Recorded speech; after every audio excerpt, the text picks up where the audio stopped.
पंजाब के गुरदासपुर से खबर है, जहां पर सीमा पर से ड्रोन के जरिए हथियार गिराने की हरकतें लगातार सामने आ रही हैं। गुरदासपुर के ऊंचा टकला गांव में बीती रात को हथियार बरामद किए गए हैं। दरअसल ये हथियार पाकिस्तान की तरफ से आए थे और ड्रोन ने इन्हें गिराया। जैसे ही पाकिस्तान की तरफ से आ रहे ड्रोन की आवाज बीएसएफ की टीम ने सुनी, वैसे ही उन्होंने ड्रोन की आवाज वाली दिशा में फायरिंग करना शुरू कर दिया।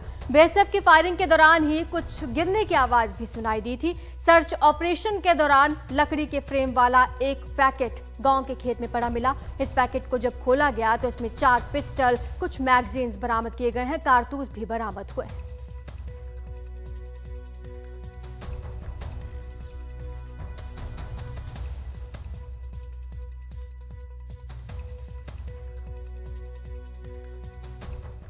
वाराणसी और उज्जैन की तरह अब मथुरा में भी यूपी सरकार बांके बिहारी मंदिर का कॉरिडोर बनाने की तैयारी में है। इस कॉरिडोर के खिलाफ मंदिर के पुजारी, बांके बिहारी मंदिर के आसपास के लोग और दुकानदार जबरदस्त प्रदर्शन कर रहे हैं। यूपी सरकार 5 एकड़ में बांके बिहारी कॉरिडोर बनाएगी, जिसके लिए जमीन का सर्वे पहले ही हो चुका है। हमारे सहयोगी सौरभ शुक्ला की रिपोर्ट देखिए। कितनी तकलीफ आपको जब आपने सुना कि सब टूटेगा? सब इतनी तकलीफ है मेरे कि मुझे तो मार दो। हम मर जाएंगे। हम अपने बच्चों को भी ले लेंगे, बुलडोजर के आगे बैठा देंगे, हम खुद बैठेंगे बुलडोजर के आगे, लेकिन हम वृंदावन में बुलडोजर नहीं आने देंगे। ये बंद दुकानें और सुनसान गलियां वृंदावन के बांके बिहारी मंदिर की हैं। यहाँ के पुजारी, पंडे, दुकानदार प्रस्तावित बांके बिहारी मंदिर कॉरिडोर का विरोध कर रहे हैं। यहाँ के पुजारियों और दुकानदारों ने अपने खून से खत लिखकर यूपी के मुख्यमंत्री योगी आदित्यनाथ और प्रधानमंत्री मोदी को कॉरिडोर न बनाने की अपील की। 70 साल की बुजुर्ग शकुंतला देवी बांके बिहारी मंदिर के ठीक पीछे रहती हैं। हमें देखते ही हाथ जोड़कर रोने लगती हैं। कहती हैं कि कॉरिडोर की वजह से इनका घर टूटा तो बांके बिहारी से दूर हो जाएंगी, इसलिए पहले ही सरकार उन्हें जहर देकर मार दे।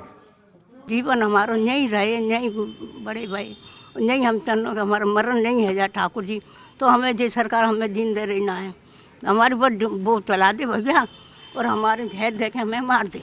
बांके बिहारी मंदिर कॉरिडोर को बनाने के लिए यूपी सरकार ने हाईकोर्ट के आदेश के बाद मंदिर के आसपास 5 एकड़ की जमीन चिन्हित की है, जिसमें सब मिलाकर 300 से ज्यादा घर, मकान और कुछ मंदिर भी शामिल हैं, जिनका ध्वस्तीकरण किया जाएगा। सरकार का कहना है कि लोगों को घर और दुकानों का मुआवजा दे दिया जाएगा। सबसे ज्यादा विरोध करने वाले मंदिर के ही महंत और पुजारी हैं। ये गद्दी है, अब गद्दी को अपनी को छोड़ के कहाँ जाएंगे? आज 400-500 वर्ष से हम लोग रह रहे हैं यहाँ, उसका नाश किया जा रहा है, क्या मतलब है? ये विरोध प्रदर्शन देखते हुए मथुरा की सांसद हेमा मालिनी लोगों को समझाने वृंदावन पहुंची थी। हमारा भी रिस्पॉन्सिबिलिटी है कि कॉरिडोर बने तो वृंदावन एज इट इज रहे। मैं भी चाहती हूँ कि वो प्राचीन काल का जो स्वरूप है वृंदावन का, वो वैसे के वैसे रहे। उसके हिसाब से ही जो कॉरिडोर बनेगा वैसे बनेगा। वृंदावन कॉरिडोर के खिलाफ वृंदावन के पुजारी सुप्रीम कोर्ट पहुंच गए हैं। पूरे मामले पर सुप्रीम कोर्ट 23 जनवरी को सुनवाई करेगा। ये बांके बिहारी मंदिर है वृंदावन का, और इसी मंदिर के दर्शनों में सुगमता हो, सरलता हो, इसके लिए कॉरिडोर बनाया जा रहा है। लेकिन यहाँ के ब्रजवासी इसका विरोध कर रहे हैं। वैसे तो पुराणों में कहा गया है कि जो श्री कृष्ण के सखा सखी, उनके ग्वाल बाल थे, वही हर जन्म में यहाँ पैदा होते हैं और ब्रज में उनका निवास रहता है। तो वही ब्रजवासी इसका विरोध कर रहे हैं। तो सरकार के सामने चुनौती है कि ब्रजवासियों को भी संतुष्ट करना है, कॉरिडोर भी बनाना है, क्योंकि यहाँ के लोगों का कहना है कि मुआवजे की बात नहीं है, बात उनकी आस्था की है, क्योंकि इन्हीं गलियों से, इन्हीं चबूतरों पर श्री कृष्ण कभी खेला करते थे और पैसे मिले भी तो क्या मिले जब भगवान से ही दूर हो गए। सहयोगी जेवियर थॉमस और सौरभ गौतम के साथ वृंदावन से सौरभ शुक्ला, एनडीटीवी इंडिया।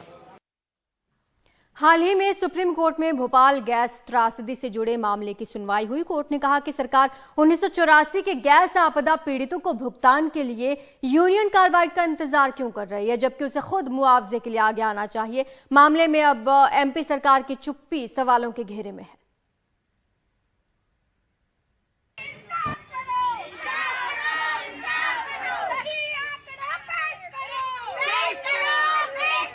38 साल बाद भी भोपाल गैस त्रासदी के पीड़ित कभी नीलम पार्क में विरोध के लिए बैठते हैं, कभी गैस राहत मंत्री के बंगले पर कोर्ट जाते हैं, लेकिन इंसाफ नहीं मिलता। मेरे घर में 8 लोगों को गैस लगा था, 6 बहन भाई और 2 मम्मी पापा हैं। सुप्रीम कोर्ट से बहुत उम्मीद है हम लोगों को, क्योंकि ना सरकार ने हमारा साथ दिया है ना किसी ने साथ दिया है। हमारा अभी जो सुधार याचिका के अंदर जो फैसला हुआ है, अब उसके आगे क्या होगा ये तो परवाह नहीं। 1984 में मेरे 4 बच्चे थे और हम पत्नी पत्नी 6 लोग हमारे घर में थे। एक हमारे अकेले घर की बात नहीं है, ये 6 लाख लोगों की बात है। हर गली में, हर मोहल्ले में, हर रोड पे लोग भाग रहे थे और मर रहे थे और गिर रहे थे और उठ रहे थे। किसी को उल्टियाँ हो रही थी, किसी को वहीं गिर के मर रहे थे, कोई सांस भर रहा था, कोई आँखों से नहीं दिख रहा था। वो रात तो एक अभी भी याद करते हम तो ऐसा लगता है कि वो रात हमारे पास आज ही गुजर रही है। सुधार याचिका का मतलब यही है, गैस पीड़ितों को जो उम्मीद है तो सुप्रीम कोर्ट से उम्मीद लगाए गैस पीड़ित, तो सुप्रीम कोर्ट उम्मीद गैस पीड़ितों को उम्मीद पूरा करेगी। दिसंबर 2011 में केंद्र सरकार ने सुप्रीम कोर्ट में 14 फरवरी 1979 के फैसले की फिर से जांच की मांग की थी, जिसमें लगभग 750 करोड़ रुपए का मुआवजा तय किया गया था।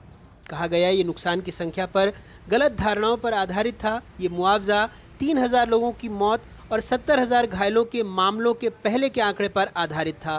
क्यूरेटिव पिटीशन में मौतों की संख्या 5295 और घायल लोगों का आंकड़ा 5,27,894 बताया गया। 2011 में दायर क्यूरेटिव पिटीशन में यूनियन कार्बाइड कंपनी से 7,413 करोड़ रुपए का अतिरिक्त मुआवजा मांगा गया। सुप्रीम कोर्ट ने जो अभी हाल में सुनवाई की है उसमें यह बात सामने उजागर हुई है कि सरकार खुद कह रही है कि गैस पीड़ितों के अंदर आज भी तकलीफें हैं, लंबे समय से बीमारियां हैं और उसका सही मुआवजा उनको मिलना चाहिए। पर मुझे नहीं लगता हमारे कोर्ट में या हमारी सरकार में दम है कि वो उन कंपनियों से ये मुआवजा दिलवाया जा सके। पर क्योंकि गैस पीड़ितों के इंसाफ की बात है तो हम कोई पहल नहीं छोड़ेंगे, चाहे वो कंपनी से आए या वो सरकार से आए। मध्य प्रदेश सरकार से तो लगातार उनसे पूछ रहे हैं, वो ये है कि वो कोई जवाब नहीं देते हैं। सबसे ज्यादा अगर फायदा किसी को होगा सही मुआवजा मिलने में तो वो मध्य प्रदेश राज्य को होगा, पर उसमें भी गैस राहत मंत्री और मुख्यमंत्री पूरी तरह से शांत हैं। ये इनके पास ऐतिहासिक मौका था सही आंकड़े और मौतों की बीमारियां के आंकड़े पेश करने का, पर उन्होंने इस बार भी कोर्ट के सामने ना ही अपना पक्ष रखा और ना ही गैस पीड़ितों के सही आंकड़े रखे। कोर्ट में केंद्र ने बात रखी, गैस पीड़ितों ने बात रखी, लेकिन मध्य प्रदेश जिसने 2011 में ही इंटरवेंशन एप्लीकेशन डाली थी, उसकी चुप्पी हैरान करने वाली थी। 2011 में शिवराज सिंह ने भी तत्कालीन प्रधानमंत्री मनमोहन सिंह को खत लिखकर कहा था 10,047 लोग गैस पीड़ित ऐसे हैं जो वास्तव में मृतकों की श्रेणी में हैं, परंतु मंत्री समूह एवं केंद्रीय मंत्रिमंडल द्वारा उक्त मृतक व्यक्तियों के परिवार को अनुग्रह राशि वितरण के मापदंड में शामिल नहीं किया गया है। कुछ अन्य मामलों में मृत्यु का कारण गैस प्रभाव को न मानते हुए उन्हें सामान्य वर्ग में रखा गया है। ये वर्गीकरण न्याय संगत प्रतीत नहीं होता। 10,047 प्रकरणों को मृतक श्रेणी में मानकर उन्हें भी 10 लाख रुपए का मुआवजा दिया जाए, ताकि गैस त्रासदी में मृत श्रेणी के कुल 15,342 प्रकरणों में आश्रितों को न्याय संगत निर्णय मिल सके। यहाँ ये भी ध्यान देने वाली बात है कि केंद्र सरकार भोपाल गैस त्रासदी में मृतकों के आंकड़े को 5,295 बताती रही है। मध्य प्रदेश सरकार 15,342 और ICMR के मुताबिक इस हादसे में लगभग 25,000 से ज्यादा लोगों की मौत हुई थी। गैस पीड़ित विधवाओं की खबर बार बार दिखाने के बाद सरकार ने आखिरकार उनकी पेंशन दोबारा शुरू की। सरकार 5,000 से ज्यादा विधवाओं को पेंशन देती है। इससे ही साफ हो जाता है कि इस त्रासदी में कितने लोगों ने अपनी जान गंवाई होगी। बावजूद इसके कोर्ट, कंपनी और सरकार के बीच ये गरीब सालों से पिसते जा रहे हैं और इंसाफ का इंतजार कर रहे हैं। भोपाल से कैमरा पर्सन रिजवान खान के साथ अनुराग द्वारी, NDTV इंडिया। इलाहाबाद हाईकोर्ट ने एक फैसले में यूपी के सभी निजी स्कूलों को एक आदेश दिया कि वो कोरोना काल में ली गई फीस का 15% हिस्सा अभिभावकों को वापस करें। सुप्रीम कोर्ट के एक फैसले को आधार बनाकर ही हाईकोर्ट बेंच ने यह फैसला दिया। सोमवार को इलाहाबाद हाईकोर्ट ने प्राइवेट स्कूलों में पढ़ने वाले 12वीं तक के बच्चों के अभिभावकों के लिए एक राहत भरा फैसला सुनाया। आदेश दिया कि कोविड के दरमियान जो फीस ली गई है उसमें 15% की छूट दी जाए और यह रकम अभिभावकों को वापस की जाए। हाई कोर्ट ने ये आदेश किया है कि जो 15% का रिबेट दिया जाएगा, जो भी फीस पेरेंट्स ने पे की थी साल 2020-21 में, और जो बच्चे पढ़ रहे हैं अभी भी, उनके लिए एडजस्ट हो जाएगी वो फ्यूचर सेमेस्टर्स में, फ्यूचर सेशंस में, और जो अभी छोड़ चुके हैं स्कूल या पास आउट हो चुके हैं उनको फीस रिफंड कर दिया जाएगा। तो ये आदेश था, और ये इंटायर प्रोसेस स्कूलों को की खुद की जिम्मेदारी है इसको कंप्लीट करने की 2 महीने में। इलाहाबाद हाई कोर्ट की डिवीजन बेंच ने सुप्रीम कोर्ट के एक फैसले को आधार बनाकर यह फैसला सुनाया। इस फैसले से अभिभावक खुश तो हैं, लेकिन वह चाहते हैं कि ऑनलाइन क्लास के दौरान स्कूल दूसरी चीजों की जो फीस लेता है उसे भी वो पूरी तरह माफ करे। ऑनरेबल कोर्ट ने 15% छूट का आदेश अभिभावकों के हक में दिया। इस फैसले से मुरादाबाद ही नहीं, पूरे प्रदेश भर के अधिवक्ताओं में खुशी की लहर है, और हम लोग आने वाले दिनों में कंपोजिट जो फीस एक वर्ड एक्ट में आ गया है, स्कूल फीस रेगुलेशन एक्ट में एक कंपोजिट वर्ड का जोड़ दिया गया है, हम इसको भी चैलेंज बहुत जल्दी ऑनरेबल हाई कोर्ट में करने वाले हैं। जस्टिस राजेश बिंदल और जस्टिस जे मुनीर की डिवीजन बेंच के इस फैसले के बाद स्कूल संघ कहीं सुप्रीम कोर्ट न चला जाए, इसके लिए अभिभावक संघ तैयारी भी कर रहा है, और इस फैसले को अगले साल के कोविड पीरियड में कैसे लागू कराया जाए उस पर विचार विमर्श भी हो रहा है। इस मामले में स्कूल संघ से बात नहीं हो पाई और उनके वकील बहुत कुछ न बोलते हुए अभी इस फैसले को पढ़कर ऊंची अदालत में जाएं या न जाएं, इस पर विचार कर रहे हैं। मुरादाबाद से अनवर और इलाहाबाद से नितिन गुप्ता के साथ वाराणसी से Ajay Singh, NDTV India. Madhya Pradesh one विभाग ने छत्तीसगढ़ से लगे इलाके में जंगली हाथियों को रोकने के लिए मधुमक्खियों की फौज खड़ी करने की रणनीति बनाई है। 25 पन्नों के दिशा निर्देश में 9 से ज्यादा मुख्य बिंदुओं के जरिए विभाग ने यह बताया है कि हाथी मधुमक्खियों से बहुत डरते हैं, क्योंकि वे हाथी की आंख और सूंड में डंक मारती हैं। मधुमक्खियों की आवाज हाथियों को परेशान करती है, इसलिए हाथी उस इलाके से दूर भागते हैं जहां पर मधुमक्खियां होती हैं। मध्य प्रदेश वन विभाग कुछ यूं रीवा और आसपास के इलाके में जंगल से सटे गांव में मधुमक्खियों के शहद वाले डिब्बे बंटवाने की तैयारी में है। इन्हें उन इलाकों में रखा जाएगा जहां से हाथी इंसानी बसाहट में घुस सकते हैं। फिलहाल विंध्य और महाकौशल में 66 जंगली हाथियों का झुंड घूम रहा है।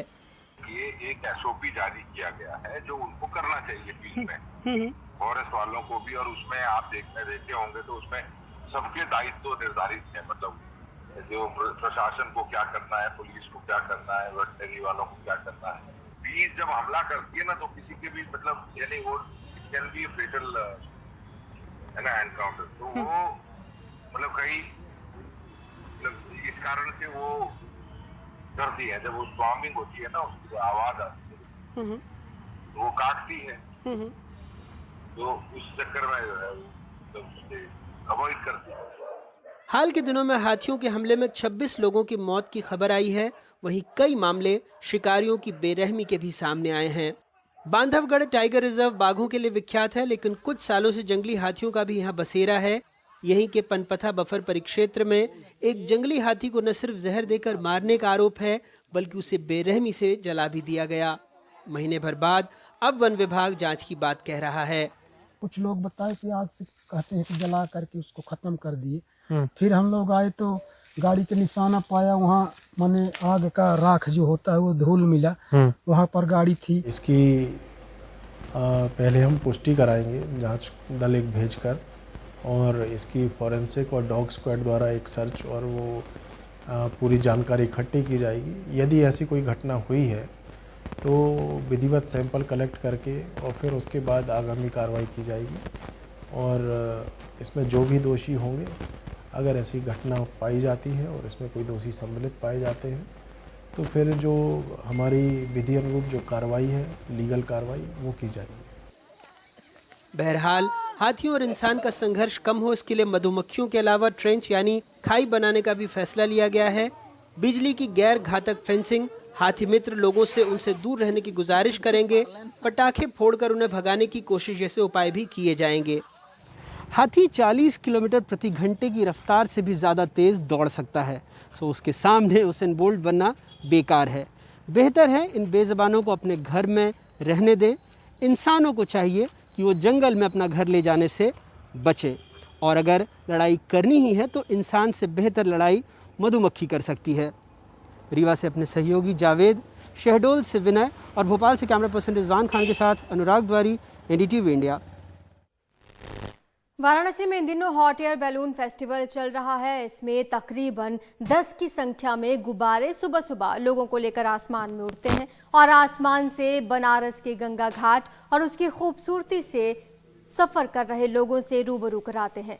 अभी तक लोग जमीन से गंगा और उसके घाट की खूबसूरती को निहारते थे, लेकिन अब आसमान से भी उसका रोमांच ले रहे हैं। इसके बारे में ज्यादा जानकारी दे रहे हैं सहयोगी अजय सिंह।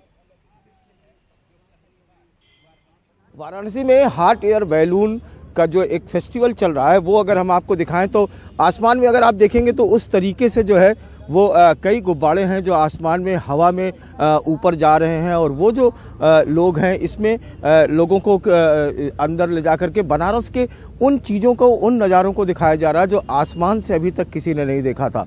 अगर बनारस जो है उसकी गंगा अर्धचंद्र जो उत्तरायण बहती है, उसके अर्धचंद्राकार मुक्तासी मंच से जो घाट हैं उसकी अपनी खूबसूरती ज़मीन से तो नज़र आती है, लेकिन आसमान से बनारस कैसा नज़र आता है, काशी कैसी नज़र आती है।